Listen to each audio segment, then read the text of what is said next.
On the morning of August 24th, 79 AD, the people of Pompeii had no idea they were living inside a weapon. Vesuvius had been quiet for so long that most residents did not even recognize it as a volcano. They called it simply the mountain. Vineyards climbed its slopes. Wealthy Romans built summer estates in its shadow. The soil was extraordinarily fertile, which should have been a clue, but nobody alive had ever seen it erupt. The last eruption had been roughly 1700 years earlier, long before Rome even existed. The mountain was just scenery. Then, around 1 in the afternoon, the top of the mountain blew apart. The eruption sent a column of superheated rock, ash, and gas more than 33 kilometers into the sky, roughly 3 times the height of commercial aircraft. For the first several hours, the danger felt distant. A rain of lightweight pumice stones began falling on Pompeii, roughly 8 kilometers southeast of the crater. The stones were small at first, pebble-sized, and many residents stayed in their homes, covering their heads with pillows or cushions as the accumulation deepened. By late afternoon, roofs were beginning to collapse under the weight. What makes the destruction of Pompeii unique in the historical record is not the eruption itself. Volcanoes have destroyed cities before and since. What makes it unique is what the ash preserved.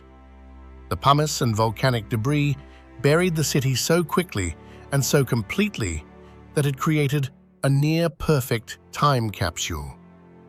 Loaves of bread were found still in ovens, plates of food sat on dining tables, graffiti on walls recorded gossip, election slogans, love poems, and complaints about neighbors. A jar of preserved fish sauce was still sealed. The city did not decay, it was frozen. The human cost is preserved with terrible clarity. In 1863, archaeologist Giuseppe Fiorelli developed a technique for pouring plaster into the voids left by decomposed bodies in the ash. The result was a series of casts that capture people in their final moments.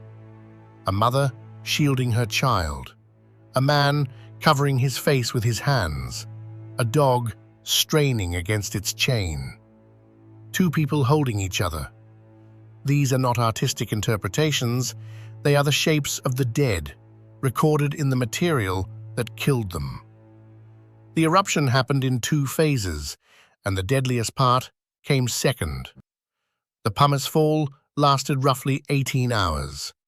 Those who fled early during the first hours had a reasonable chance of survival, but many stayed, either protecting their property, unable to travel, or believing the worst had passed. Then, beginning around midnight and continuing into the next morning, the eruption column collapsed. Instead of shooting upward, the material came down, racing along the ground as a pyroclastic surge, a superheated cloud of gas and rock traveling at hundreds of kilometers per hour at temperatures reaching 300 degrees. The surges hit Pompeii in waves. Each one was faster than a human could run and hot enough to kill instantly. The people found huddled in buildings were not suffocated by ash, they were flash-heated.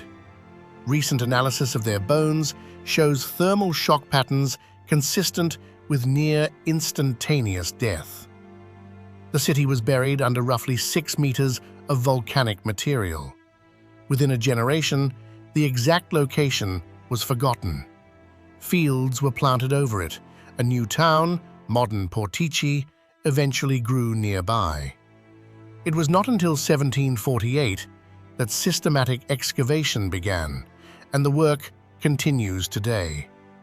Roughly a third of Pompeii remains unexcavated, deliberately left for future archaeologists with better tools and techniques. Vesuvius is still active. It last erupted in 1944, damaging several villages. Today, roughly 3 million people live in the greater Naples metropolitan area, within the volcano's potential blast zone. It is the most densely populated volcanic region on Earth. Italian authorities maintain an evacuation plan, but simulations suggest that a full-scale eruption, similar to 79 AD, would require evacuating the entire area within 72 hours, a logistical challenge that has never been tested at scale. The people of Pompeii did not know they were living on borrowed time. They had every reason to believe the mountain was harmless. The vineyards grew, the fish sauce fermented, the election slogans went up on the walls. And then, in roughly 24 hours, everything stopped. Pompeii is a reminder that the line between ordinary life and total destruction can be thinner than anyone imagines.